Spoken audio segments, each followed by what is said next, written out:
என்று கையை தட்டி பாடணும். கையை தட்ட வாராவிட்டால் கோஷ்டியோடு சேரணும். எண்ணி எண்ணி பார்க்கணும், ஏகாந்தமாயிருக்கணும்.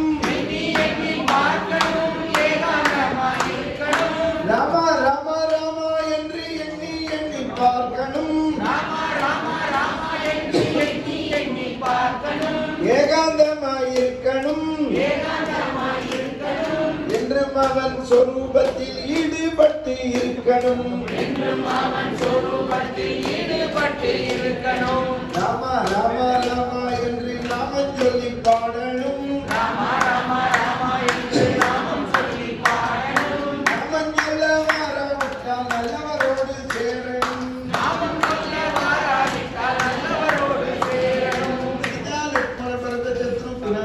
हनुमत समेत श्री रामचंद्र मूर्ति की जय। धीर धीर सूरा।